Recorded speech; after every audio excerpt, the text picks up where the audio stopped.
Again, if we can clearly understand before that vehicle rolls off that assembly line, that there are many processes in place before we can even imagine that vehicle being placed right in front of us, being able to start it up. This person has this job, another person has this job, yet another person has this job. Again, there are many hands that will eventually bring that idea to fruition. How much more is it the process that you and I will go through? Think about it, guys. I've been talking about the subconscious and the conscious, and I really want to just stay there because it is just so powerful, and so many of us are just not understanding it. We're wanting to believe that things will just pop up and they spring up because they just do. And that's not the case.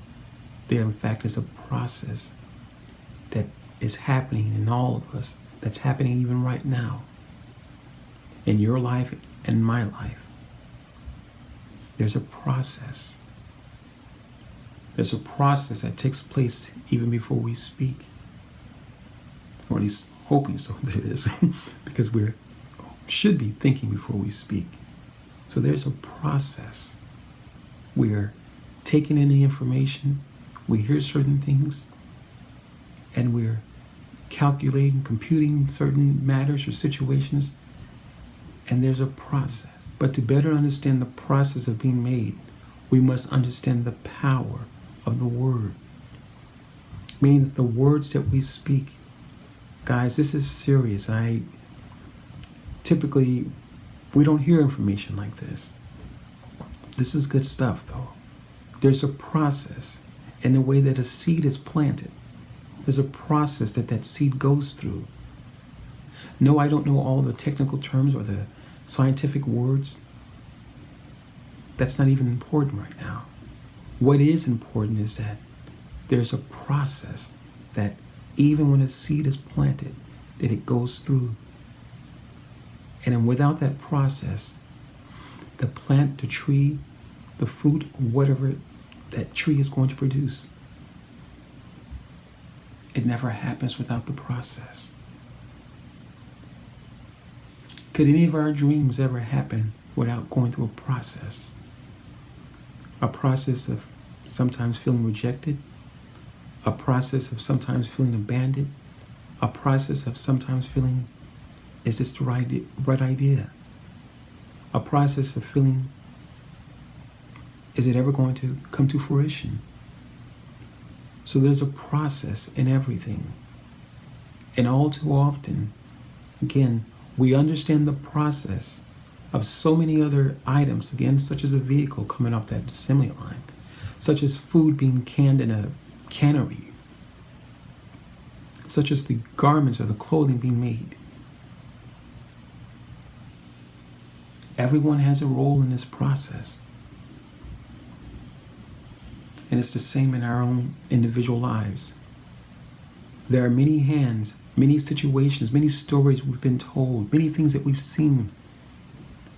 And all of these things, places that we've been, different understandings that we've taken hold of. And all of these different things play a part in the process of being made. But interesting enough, the subconscious is really a place that stores information. It doesn't think. It's a container, essentially.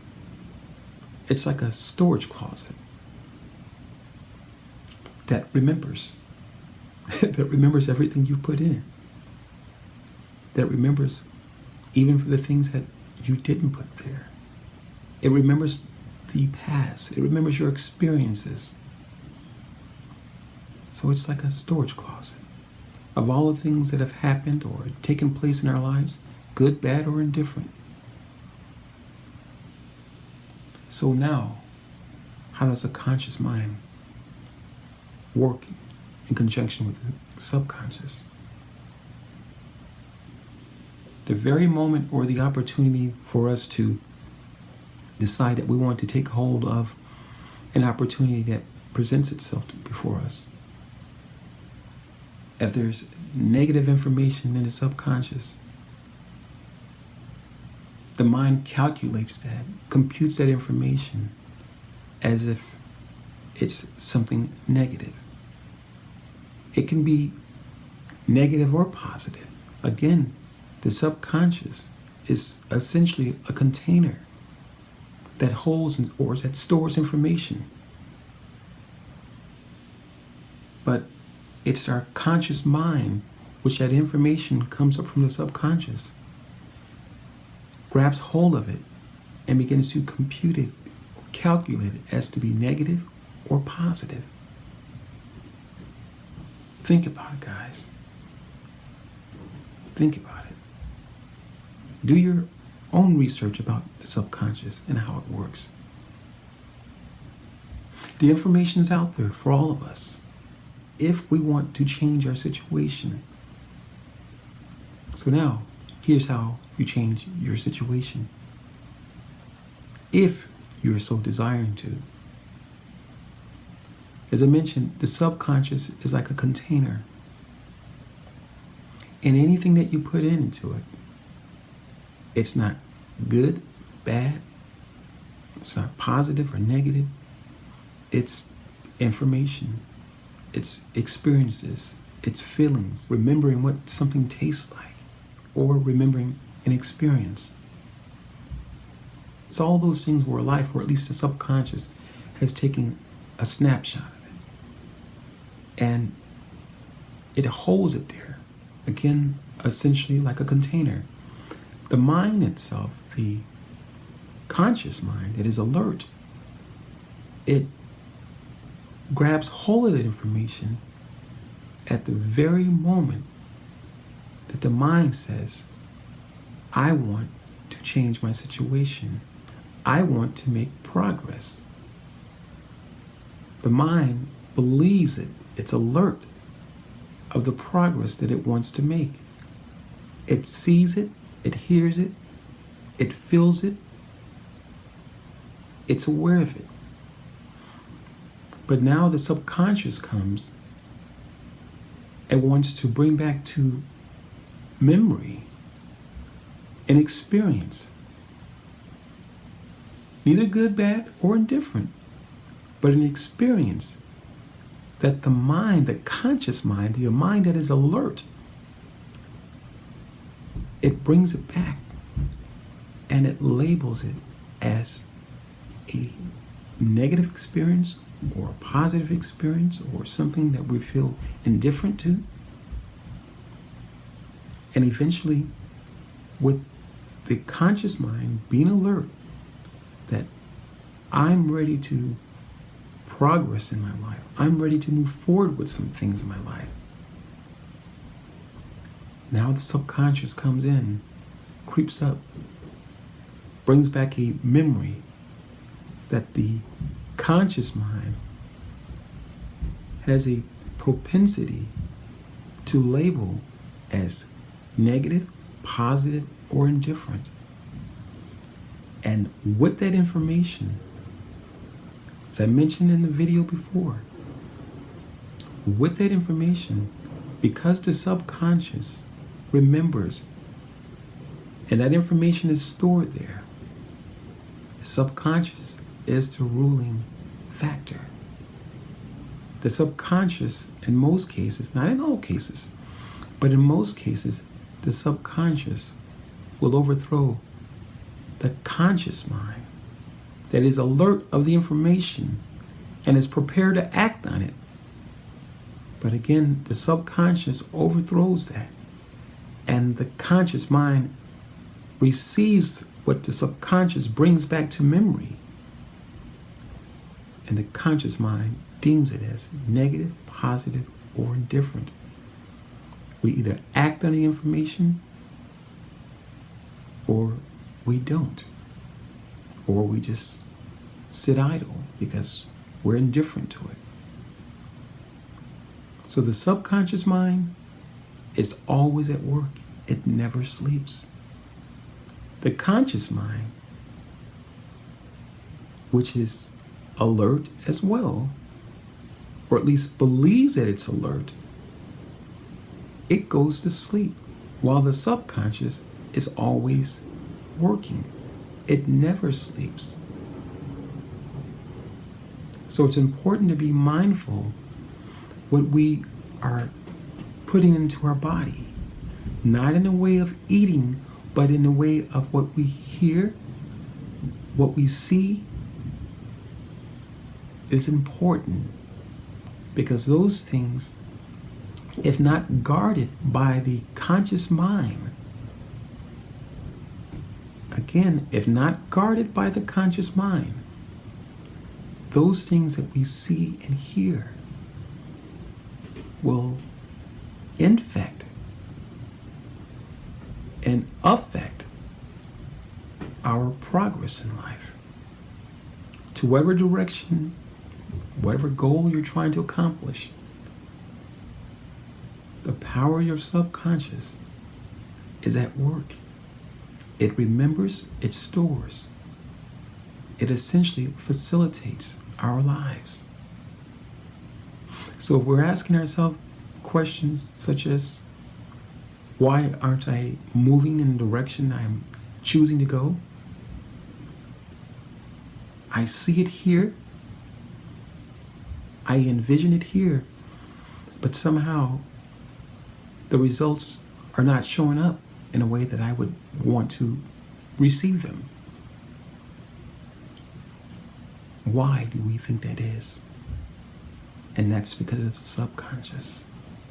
The subconscious is essentially that ruling party that appears to lie dormant. And in fact, it's very active. It's always active.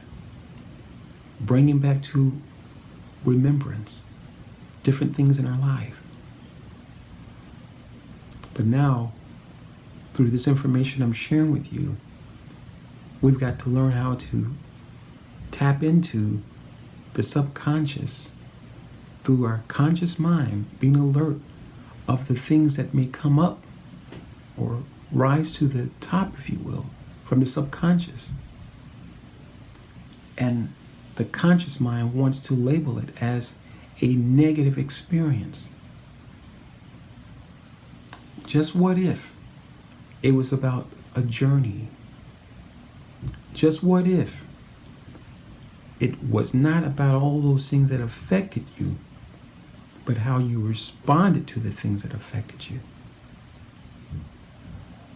Guys, my name is Curtis Brooks, again, your transformational speaker, and just wanted to come on and just talk and just share this information, talking about the process of being made. Think about it. How many processes are there in life? What does it take to put that vehicle on the assembly line? Does it take to eventually produce that garment? Can the food? How many processes does it take? Again, it is the same with us. How many processes are taking place at the same time? But yet, the conscious mind wants to deem it as something negative or positive, thus preventing any kind of hope of real progress, because the subconscious is essentially a container for all our memories and challenges or experiences that we've had in life. And if we deem them as negative, positive, or indifferent, or whatever your choice of words may be, if we deem it as an experience that it's either going to move us forward and work in conjunction, work with the conscious mind, and then we eventually see real progress, or we deem it as negative, or at least the conscious mind deems that information as negative, and in fact there is no progress. We can't do anything afraid, anything worth changing the life that we have right now, changing our current situation, or being a benefactor in someone else's life. You can't do it being afraid. It never really comes off real well when you're doing it afraid. Before I wrap it up, remember, experiences are what they are, experiences. The subconscious is essentially a container which will bring those things up to the top, if you will.